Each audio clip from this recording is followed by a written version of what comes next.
আন্তর্জাতিক সামরিক ইতিহাসে এমন বিপর্যয়ের উদাহরণ বিরল। ভেনেজুয়েলার মতো ছোট পরিসরের সাফল্যে গা ভাসানো মার্কিন ডেল্টা ফোর্সের অহংকার ইরানে এসে গুঁড়িয়ে গেল। নাটকীয় এক ব্যর্থ সামরিক অভিযানে একটি বিশাল C-130 বিমান এবং দুটি অত্যাধুনিক হেলিকপ্টার চোখের পলকে ধ্বংসস্তূপে পরিণত হয়েছে। আপাত দৃষ্টিতে মনে হয়েছিল এটি কেবল একটি সামরিক অপারেশন, কিন্তু শেষ পর্যন্ত প্রমাণিত হলো এটি ছিল প্রকৃতির বিরুদ্ধে প্রযুক্তির এক অসম লড়াই। তেহরানের অনুপ্রবেশ করে জিম্মিদের উদ্ধারের যে দুঃসাহসিক স্বপ্ন দেখেছিল ওয়াশিংটন, সেই স্বপ্ন আজ মরুভূমির উত্তপ্ত বালিতে বিলীন হয়ে গিয়েছে। পৃথিবীর সেরা কমান্ডো বাহিনী হিসেবে পরিচিত মার্কিন ডেল্টা ফোর্সের সদস্যরা হয়তো ভেবেছিলেন রাতের আধারে নিঃশব্দে ইরানে প্রবেশ করবে এবং জিম্মিদের বীরের বেশে মুক্ত করে নিয়ে ফিরে যাবে। কিন্তু ইরানের মাটি তাদের স্বাগত জানালো কামানের গোলা বা মিসাইল দিয়ে নয়, বরং এক ভয়াবহ প্রাকৃতিক ঝড়ের মধ্য দিয়ে। অপারেশন চলাকালীন মুহূর্তে এক বিশাল C-130 বিমান এবং দুটি state of the art helicopter ধ্বংস হয়ে যায়। এ ভয়াবহ দুর্ঘটনায় 8 জন মার্কিন সেনা প্রাণ হারান।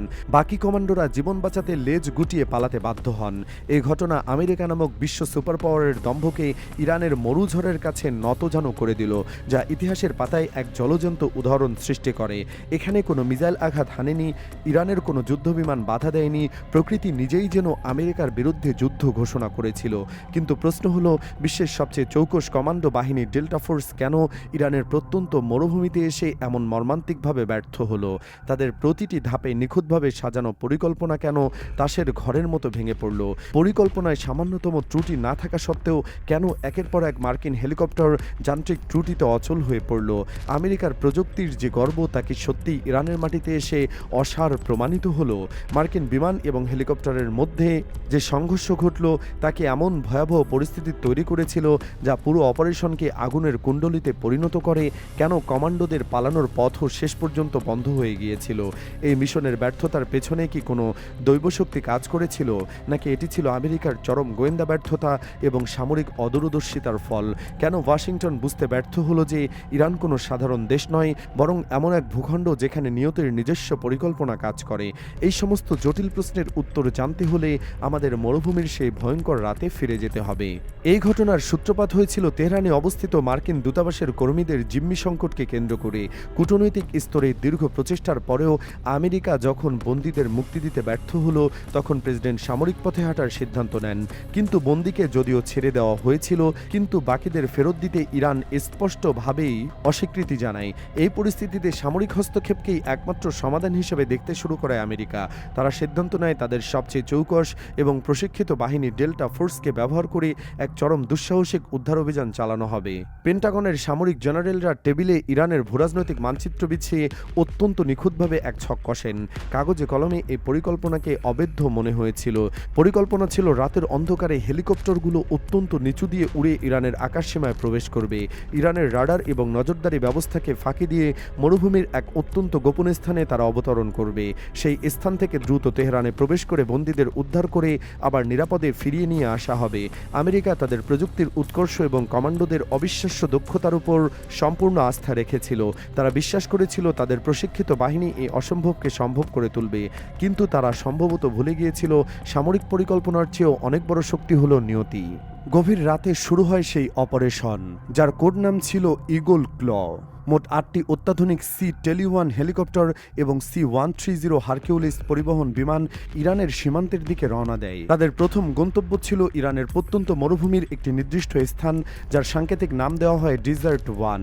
পাইলটরা তাদের বিমানের রাডারে ধরা না পড়ার জন্য অত্যন্ত নিচু উচ্চতা দিয়ে উড়ে আসছিলেন। তাদের প্রাথমিক লক্ষ্য ছিল ডিজার্ট 1-এ জ্বালানি নিয়ে অপেক্ষারত C-130 বিমানগুলোর সাথে মিলিত হওয়া এবং সেখান থেকে রিফুয়েলিং সম্পন্ন করে তেহরানের চূড়ান্ত লক্ষ্যের দিকে যাত্রা শুরু করা। শুরুতে সবকিছু মসৃণ মনে হচ্ছিল, কিন্তু ইরানের আকাশসীমায় প্রবেশ করার ঠিক পরেই পরিস্থিতি পাল্টে যেতে শুরু করে। হঠাৎ করে আবহাওয়া অত্যন্ত প্রতিকূল হয়ে ওঠে। মরুভূমির বৈশিষ্ট্যপূর্ণ ধুলোবালি বা হাবুব তাদের দৃষ্টিসীমা ভয়াবহভাবে কমিয়ে দেয়। পাইলটরা মুহূর্তের মধ্যে বুঝতে পারেন তারা এক কঠিন প্রাকৃতিক পরীক্ষার মুখোমুখি। এই অপারেশনের সাফল্যের মূল চাবিকাঠি ছিল সারপ্রাইজ এলিমেন্ট বা চমক। CIA ইরানের অভ্যন্তরে তাদের গুপ্তচরদের মাধ্যমে তেহরানের কিছু এলাকার রাস্তার বাতিগুলো নিভিয়ে দেওয়ার দেওয়ার ব্যবস্থা করেছিল। এমনকি এমন সময় অপারেশনের পরিকল্পনা করা হয়েছিল যখন তেহরানের স্টেডিয়ামে ফুটবল ম্যাচ চলছিল, যাতে অধিকাংশ মানুষ খেলা নিয়ে ব্যস্ত থাকে এবং সামরিক গতিবিধি লক্ষ্য না করে। কিন্তু প্রকৃতির নিজস্ব পরিকল্পনা ছিল সম্পূর্ণ ভিন্ন। আমেরিকার প্রযুক্তির সমস্ত প্রস্তুতি মুহূর্তের মধ্যে ধূলিসাৎ হয়ে গেল যখন প্রকৃতির রোষ তাদের উপর নেমে আসে। কমান্ডোদের অত্যাধুনিক নাইট ভিশন গগলসগুলো বালির ঝড়ে সম্পূর্ণ ঝাপসা হয়ে যায় এবং রেডিও যোগাযোগ গুরুতরভাবে বিচ্ছিন্ন হয়ে পড়ে। মরুভূমির গভীরে প্রবেশের পথে হঠাৎ করে দুটি হেলিকপ্টার যান্ত্রিক সমস্যার শিকার হয়। আমেরিকার ইঞ্জিনিয়াররা যে হেলিকপ্টারগুলোকে বিশ্বের সেরা হেলিকপ্টার বলে দাবি করতেন, সেইগুলো ইরানের মরুঝড়ের সামনে অসহায় হয়ে পড়ে। একটি হেলিকপ্টারের রোবট ব্লেডে আকস্মিকভাবে ফাটল ধরে, আর অন্যটির হাইড্রোলিক সিস্টেম মারাত্মকভাবে সমস্যা দেখা দেয়। বাধ্য হয়ে দুটি হেলিকপ্টার পথে মিশন বাতিল করে জরুরি অবতরণ করে অথবা ফেরত চলে আসে। বাকি 6টি হেলিকপ্টার কোনো মতে ডেজার্ট 1-এ পৌঁছেছিল, কিন্তু সেখানে পৌঁছানোর পর আরও একটি হেলিকপ্টার সম্পূর্ণ বিকল হয়ে যায়। তার হাইড্রোলিক পাম্প ফেটে গিয়েছিল। এই মিশনের সফলতার জন্য ন্যূনতম 6টি কার্যকর হেলিকপ্টার প্রয়োজন ছিল, কিন্তু এখন কার্যক্ষম আছে মাত্র 5টি। পরিস্থিতি বুঝতে পেরে মিশন কমান্ডার কপালে গভীর চিন্তার ভাঁজ পড়ে। তিনি উপলব্ধি করেন এই ভয়াবহ প্রতিকূলতার মধ্যে মাত্র 5টি হেলিকপ্টার নিয়ে এত ঝুঁকিপূর্ণ জিম্মি উদ্ধার অভিযান চালানো সম্ভব নয়। ওয়াশিংটনের সাথে যোগাযোগ করার পর মিশন বাতিলের চূড়ান্ত সিদ্ধান্ত নেওয়া হয়। আমেরিকা কোনো যুদ্ধ না করে কার্যত হেরে যায়, কিন্তু আসল বিপর্যয় তখনও বাকি ছিল। আসন্ন ট্র্যাজেডি তখনও ডেজার্ট 1-এ অপেক্ষা করছিল। মিশন বাতিল হওয়ায় ফেরার প্রস্তুতি নিচ্ছিল পুরো বাহিনী।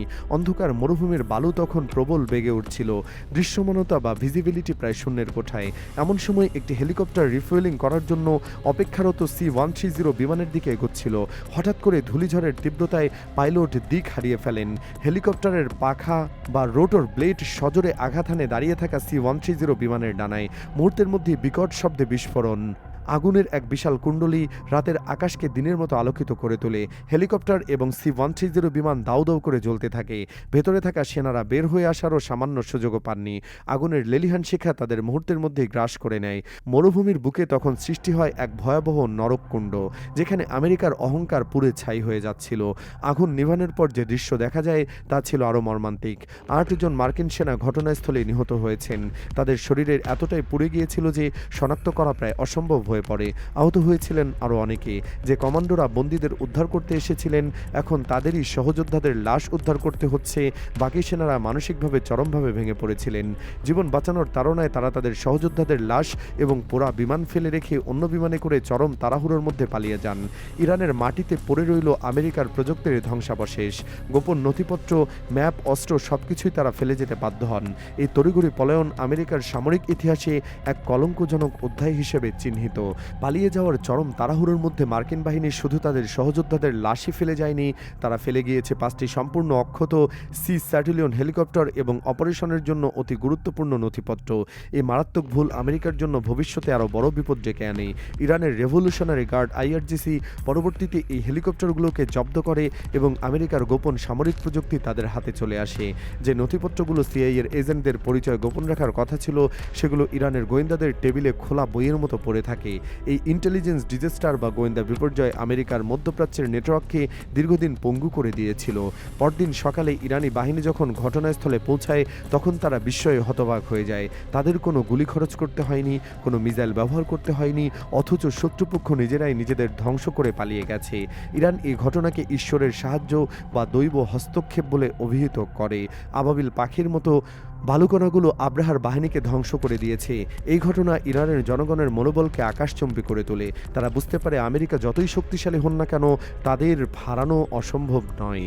এই সামরিক ব্যর্থতা আমেরিকাকে বিশ্বমঞ্চে হাসির পাত্রে পরিণত করে। তাদের গোয়েন্দা সংস্থা CIA এবং পেন্টাগনের দক্ষতা নিয়ে বিশ্বজুড়ে প্রশ্ন ওঠে। ডেল্টা ফোর্স হয়তো ভেনেজুয়েলায় সফল হতে পারে, ছোট কোনো দুর্বল দেশে গিয়ে দ্রুত সরকার পরিবর্তন ঘটাতে পারে, কিন্তু ইরান এক ভিন্ন ধাতের দেশ। এই ভূখণ্ডে শুধু মানুষ লড়াই করে না, এখানকার প্রকৃতি প্রতিপক্ষকে বাধা দেয়। ভেনেজুয়েলায় আমেরিকা যা করতে পেরেছে, ইরানে তা করতে গিয়ে তারা নাকানি চোবানি খেয়েছে। এটি প্রমাণ করে যে পৃথিবীর সব মাটির স্বাদ এক নয়। ইরানের মাটি বিদেশিদের সহজে সহ্য করে না। আমেরিকা ভেবেছিল তাদের উন্নত প্রযুক্তি সব ধরনের বাধা জয় করবে, কিন্তু ইরানের মরুভূমি তাদের সেই প্রযুক্তিকে অকার্যকর করে দিয়েছে। এটি ছিল এক অসম লড়াই, যেখানে প্রকৃতি দাঁড়িয়েছিল ইরানের পক্ষে। এর মর্মান্তিক এবং ট্র্যাজেডিক ঘটনাটি কিন্তু আজকের কোনো গল্প নয়। এটি ছিল ইতিহাসের পাতায় লেখা সেই কুখ্যাত অপারেশন অপারেশন ঈগল ক্লক, যা সংগঠিত হয়েছিল 1980 সালে।